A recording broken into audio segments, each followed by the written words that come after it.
Hello everybody and welcome back. It's another day in our Dephemerember challenge, which is run by Louisa Heinzel and Barbara from 49 Dragonflies. And today we're on prompt number 12, which is bookmark and clear packaging. Now before I start, apologies, this video is going out a little bit later than normal. We've had an interesting week. We have had a day and a half with no electricity this week. So I'm just a little bit behind. Yeah, that's one of the joys of living rurally, isn't it? Anyway, so I'm playing catch up at the moment. But today, I've got a couple of things in mind. Now, my swap partner for this challenge was Gajana, whose channel is Diary of a Creative Therapist, and that's linked below. And please do go and check out what she's doing. But in my box of things that she sent was this most gorgeous piece of cross stitching with a J for Gem. And Kajana, I was really touched to receive this. I used to do cross stitching a lot and I know how much work is in this. And Kajana tells me that her daughter made it for me when she heard that we were doing this swap. So Kajana's daughter, I'm really sorry I don't know your name, but this is most beautiful and I'm really touched to receive this, and I'm hoping today that I'm going to do you proud by turning this into something that is protected and can be kept and popped in a journal as a bookmark. So that's my plan for today for this. I'm going to trim this down a little bit, and I'm going to encase it in some clear packaging, which I'm hoping to stitch on my sewing machine, and add some bits and pieces to this so that it turns into a beautiful bookmark for my journal. Now, if I have time, the other thing I might do is, because one of the journals that I want to use this ephemera in is quite small, and I think this is going to be too big, but I have these pieces of packaging here, which, as you can see, have this aperture, and I thought I could use some clear packaging behind them, and I have a bit of an idea for turning them into sort of a bit of a different bookmark, but we'll see. Now, I've got two different pieces of clear packaging here. This is, you can hear, is a bit thicker. This was the front off a box of Christmas crackers, actually, and this is a bit thinner. This is just a package that something has come in through the mail. So what I'm going to do to start with is I'm just going to cut a little bit off each of these and run it through my machine to see how it responds to being stitched, because not everything works terribly well going through the sewing machine. So I'm going to do that. That will tell me which one I need to use, and then I'll come back and I'll show you what I'm going to do. Right, so actually both of those seem to work, and I've put them on a dark piece of card here so that hopefully you can see. This is the thinner one and this is the thicker one. This was the Christmas cracker packaging. I think that has worked slightly better. I'm a little bit concerned that this will pull and split very easily, so I think I'm going to go with that stronger packaging. So what I want to do, which I might put that on there for a moment and you'll be able to see it, I'm going to trim this down slightly, and I want to make the bottom into a V. So I'm just going to take a little bit off the top, not a lot. I'm just trying to envisage, because the usual sort of size journals that I make are A5, which is half of A4. So it's roughly this size. Okay. So that gives me a bit of an idea. Now what I want to do at the bottom here,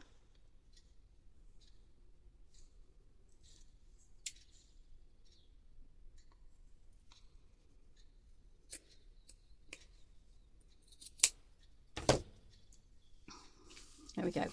Now the first thing I'm going to do on my sewing machine is just to turn those edges under and stitch those two into the V, and I'll do the same across the top here. Now once I've done that, I'm going to bring in my packaging. I'm just having a look because this is actually from last year's crackers. I had a few left and I was sorting them out ready for this season, and I found this. So I'm just going to give this a bit of a clean and then cut the best piece out that fits that. Okay, so bookmark. Hopefully you can see there. Hold that up a bit. I've cut 2 pieces of that thicker packaging. It's about 2 3/4 inches wide, and as you will see, that's a bit wider each side than my bookmark, and that's going to give me a little bit of room to play with. So as I say, I'm going to stitch these ends, and then I'm going to enclose the bookmark in the packaging, which is going to protect this beautiful cream clean surface. And these little bits I've cut off, I will keep and I'll put back in my box, and they will be used somewhere else. Okay, yeah, I'll go do that. I just want to quickly show you this.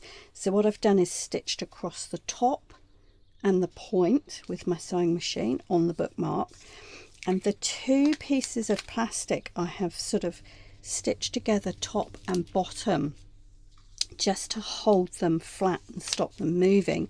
What I'm now going to do is this. I'm going to slip that inside like this,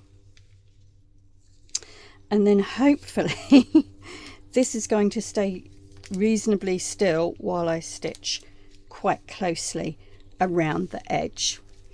Let's see what happens. Oh my goodness, that was nerve-wracking. You know, when you have something precious and you really don't want to spoil it. Okay, but that seems to have gone okay. And what I've also done is I've tried cutting quite close to the stitching on this practice piece. There's probably a couple of mils there, and that seems to be okay. It's not, doesn't seem to be splitting and pulling out. So I am going to leave a couple of mils around the stitching. But then I'm going to cut through that plastic. Here we go. Ooh.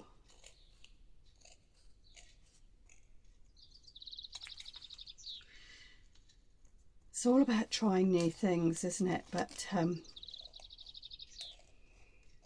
you've got no idea if it's going to work, it is a little bit nerve-wracking.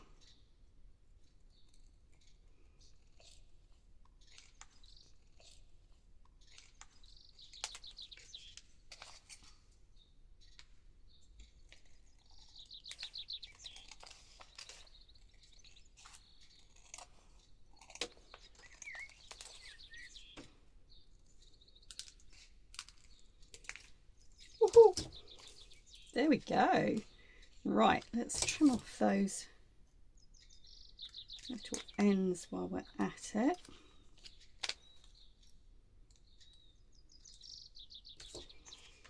Okay, so far so good.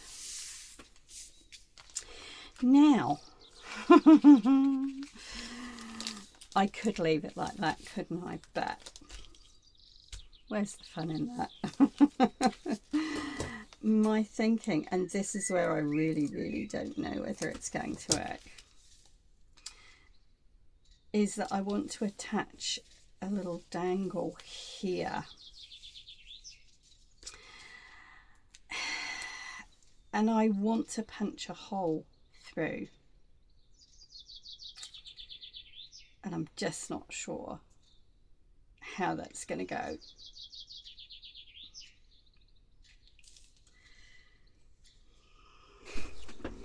What I've done is I've stitched a little offcut of the Ada, the cross stitch material, into an offcut of the plastic, And I'm going to try my idea of putting a hole through it. I just don't want to do it and wreck this, so I'm going to try this first.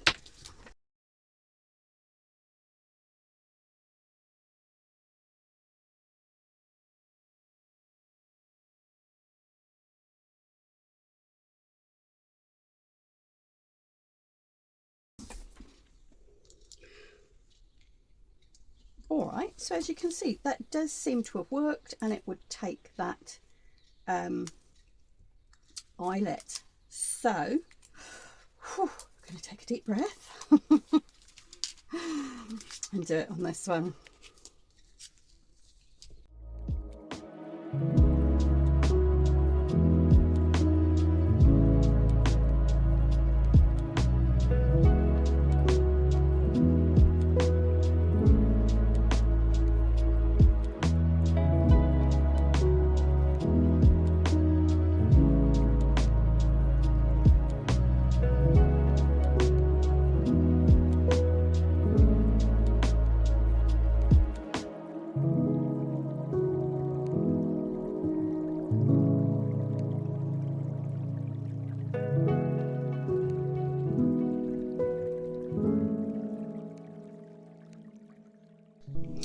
Well, that actually, for all my panicking, went better than I thought. And I chose a little green eyelet in the end to pick up the green on the beautiful embroidery here. Now the other thing I've done, I've been through my scraps bag and I've pulled out some bits of ribbon and lace, which are picking up some of the colours in the stitching here. And my intention is to use one of these. Now, I don't know the proper name for these, but you put the ribbon in the end, squeeze it together, and it's got like little crocodile teeth there, and it holds everything, and then you pop a ring on the end. So I've got that. I've also pulled this out from, this was another little thing in the stash that Kajana sent to me, and I really love this. And I love the idea of a question mark on a bookmark, because for me, reading is all about asking questions, seeking knowledge, you know, and answering and finding out things that you don't know. So I thought that might be appropriate. So I'm going to try and attach that as well with a little jump ring here. So I'm not sure how all this is going to go together, but I'm going to have a play and see. Oh, that jump ring is big enough to do that. That's good. Okay, right. I'll have a play with these bits of lace and this little clip thing. I'm wondering whether they're called crocodile clips, actually. I'm not sure. Perhaps if you know, you can let me know. I've also got some bulb pins, which I may or may not be useful. It's looking like it might not be long enough. So I'll have a little bit of an experiment to see how this is actually going to attach to there, because there's quite a big gap here. We will see. It'll all come together. All right, I'll play with those and we'll see what happens.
right?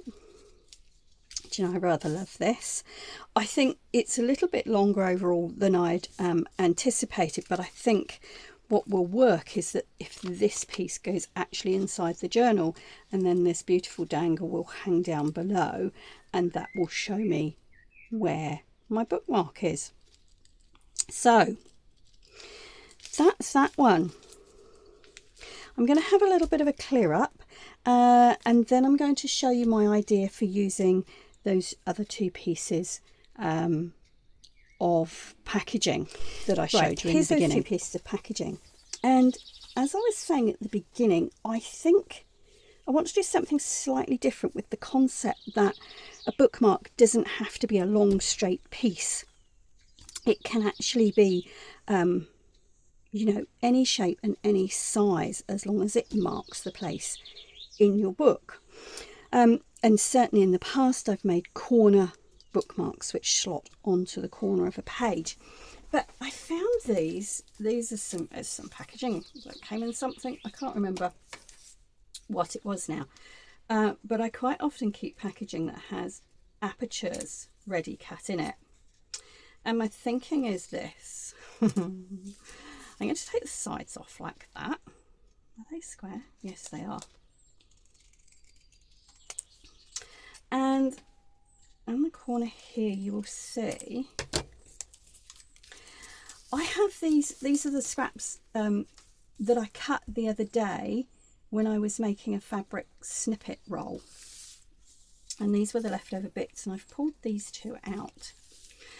And what I'm going to do is I'm going to stick these onto the packaging and cover it, and then I'm going to cut the aperture back in the middle and tuck the fabric round, and then with a piece of my packaging, my clear packaging, I'm going to cover the back of the aperture so it makes like a little window, put a backing on it, and then I'm going to attach something top and bottom to make this a bookmark. So that's my plan. Let's see how it goes. I've also got this really cute lace, and I wondered about popping one of these flowers in behind the clear packaging aperture.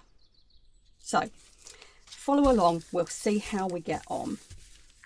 If anything goes terribly wrong, I'll stop and we'll have a chat and a think. I've got Mod Podge, that's what I'm using at the moment. I've got to be honest and say I prefer working with matte gel medium, but this is what I've got right now, and so this is what I am using. And I'm just going to cover the two pieces of packaging like this. Oh.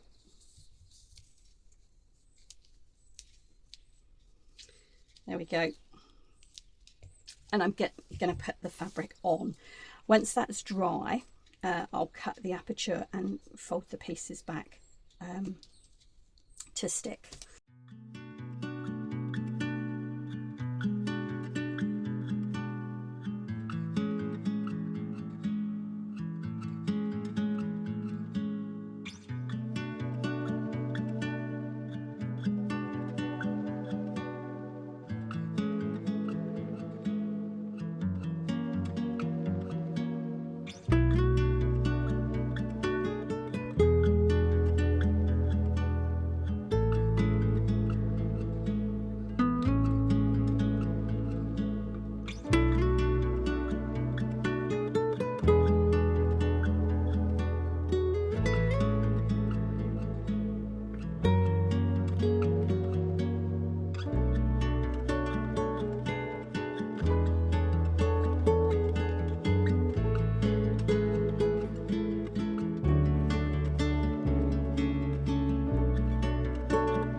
Okay, so as you saw, those have been taken back to the sewing machine as I had it out, and I've stitched all the way around the edges, which is holding all those layers together really nicely and really firmly. I did debate stitching around the edge here of the aperture, but I think if they were bigger I would have done, but I didn't want to get too much. I didn't want them to look too busy, so I've left them for now. I've got a couple more of these green bulb pins, and I'm just going to put one in each of those loops. Now my idea with these is that they are bookmarks for a smaller journal, and they can be moved around. They can be clipped to pages with the pin, or indeed they could be clipped to the spine and just taken in and out as you need them. But there we go, that's those. So let's have a quick look. Let's bring a plain background in and we will have a look at what we've achieved. Let's just bring it in a little bit. There we go. All right, so this wasn't so much really compartmental making because it's a unique piece and it was so beautiful and I wanted to preserve it. So there's the bookmark with the clear packaging, and here we have a couple of smaller bookmarks, and again we've got some ordinary packaging here and clear packaging in the middle, so they were more kind of compartmental making. I rather like this idea. I think these could be multi-purpose. They could be tags as well as bookmarks. Yeah, I really quite like those. Amazing what you come up with, isn't it, when you're not really thinking about it. All right, that's it for today, folks. As I say, this video is a little bit later than normal, but you know what? That's life. So anyway, I'm going to say thank you very much for watching, and I will be back again soon with another prompt for Dephemerember. Until then, stay safe. Ka kite anō.